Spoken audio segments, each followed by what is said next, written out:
You ever wake up to find your driveway buried under 3 tons of gravel, your car trapped, and your peace shattered by some HOA tyrant? That's what happened when Lorraine Baxter, our neighborhood's self-appointed queen, tried to bully us into submission, only for my grandpa, Earl, to dump that same gravel right back on her cronies' cars. I'm Ellen Carter, living in Pinewood, Ohio, and let me tell you, when Grandpa turned that rock pile into a rebellion, it wasn't just about our driveway. It was about showing everyone we're done bowing to petty dictators. It was a crisp April morning in Pinewood, a suburb where the lawns are perfect and the HOA's got a rule for everything from your mailbox to your mood.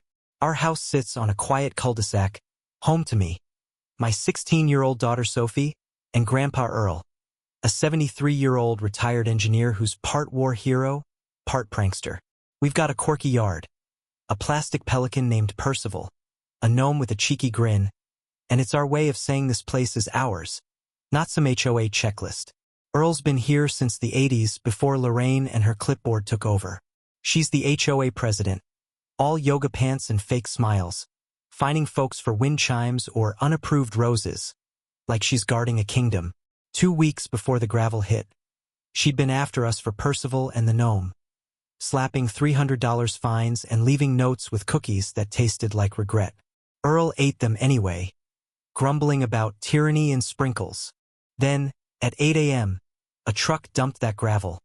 Sharp, dusty, tire-killing rocks, blocking our van, our deliveries, everything. The driver honked, tossed a cigarette in our shrubs, and peeled out. Lorraine sauntered by, waving like she just won a pageant. Just a little curb appeal fix, Ellen. Check your HOA packet. Section 12C. I was livid. Sophie was stuck missing her library job. But Earl? He lowered his binoculars, grabbed his metal bat, the one with duct tape, and muttered, "Game's on. That driveway's more than pavement. It's where Sophie learned to ride her bike, where Earl tells worse stories." Lorraine's gravel wasn't just a nuisance. It was an attack on our home, and Earl was ready to fight back. I tried to stay calm, clutching my coffee, thinking we'd call a lawyer, but Earl had other plans. He's a firecracker, served in Vietnam, built bridges, once dodged a zoning meeting by hiding in his shed for a week. That gravel lit something in him, like he'd been waiting for a fight worth having. He vanished into the garage, emerging in his old army helmet, a garden hose belt, and a grin that said trouble was brewing. Sophie, glued to her phone, was already plotting online revenge, but Earl was old school. "We ain't moving their rocks, they are." He meant Lorraine and her HOA posse, and when Sophie asked how, he just said, "The gravel fascists will learn." I should have stopped him, but part of me was fed up. 2 years of fines, rules neighbors too scared to waive. So when he started sketching plans on graph paper, I didn't argue. I drove to the hardware store for dye, PVC pipes, and way too much duct tape. Lorraine kept the pressure on, posting on the neighborhood Facebook about our community landscaping pilot, deleting comments calling her out. She was rewriting reality, acting like our buried car was progress. Meanwhile, Earl built the Freedom Wagon, a wheelbarrow with a leaf blower and a GoPro, tested by launching pink gravel into a kiddie pool. Sophie filmed it, posted it on TikTok, and it went viral, dubbed Gravel Grandpa. Earl didn't care about the fame. He was planning a hit on the HOA meeting, where board members' cars would be parked, ripe for a gravel shower. It was crazy, but it felt right. Our home, our fight, and Earl was leading the charge. The plan, Operation Rockslide, came together like a heist movie starring retirees. Earl recruited neighbors fed up with Lorraine's reign.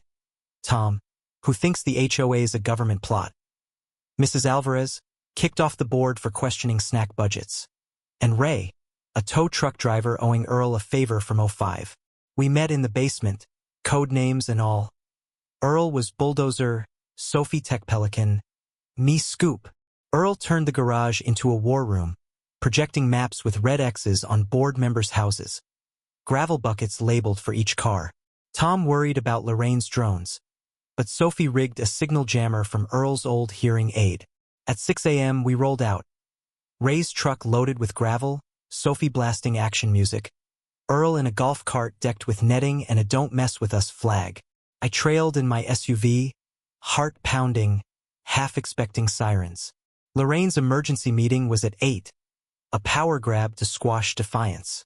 Inside, she ranted about chaos, while Tom set off alarms with burnt toast and Mrs. Alvarez wheeled in a steamy coffee cart, yelling, "Lorraine's treat!"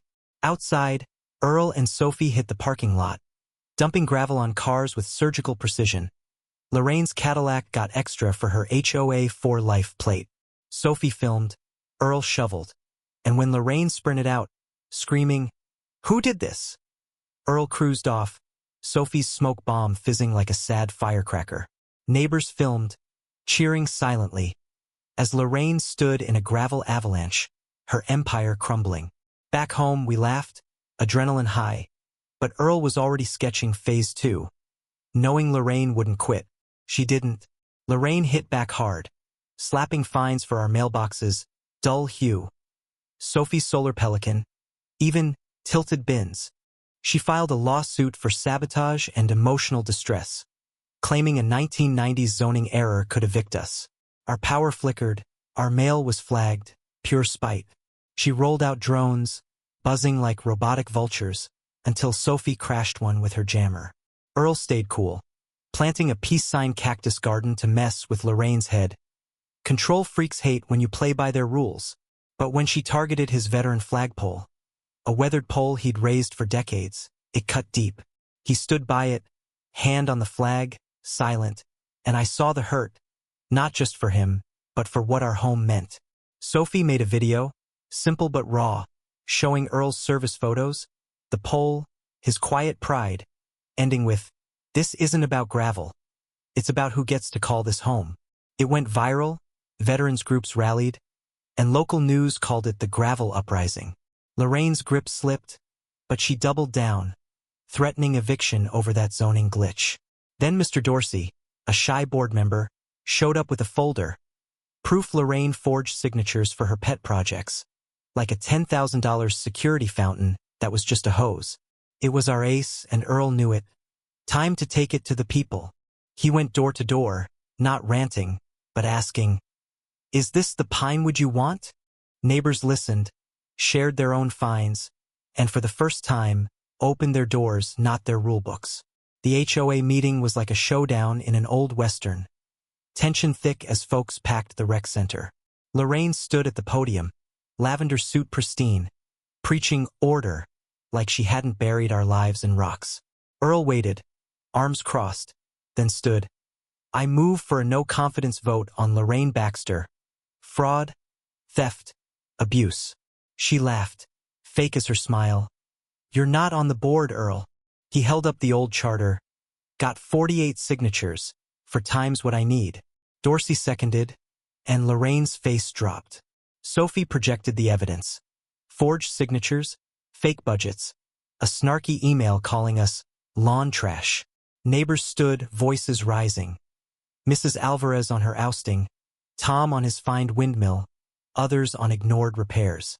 Lorraine stammered, "I worked for you," but nobody bought it. The vote was crushing 62-9, Lorraine out. The room roared, not with hate, but relief, like we'd all been holding our breath for years. She sat pale as Earl said, "Let's fix this place." Mrs. Alvarez took over, promising open meetings, no more drone nonsense. A week later, the city admitted the gravel was a typo, meant for a park. Not us. Lorraine moved away, her house now home to a couple with a neon mailbox and a pelican army. Pinewood changed, block parties, painted fences, a mural with Earl's cactus and respect the roots.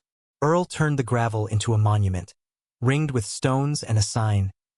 Battle of Briar Lane. We shoveled, we won.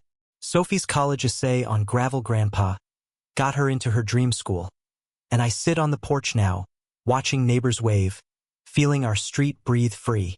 But new HOA whispers in town keep Earl's bat close. And I wonder if another Lorraine's out there, waiting to strike. What do you think? Was Earl right to dump that gravel to spark this fight, or should we have played nice?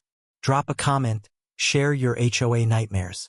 If someone buried your home like that, would you go full rebel or keep the peace? Tell me, I'm listening.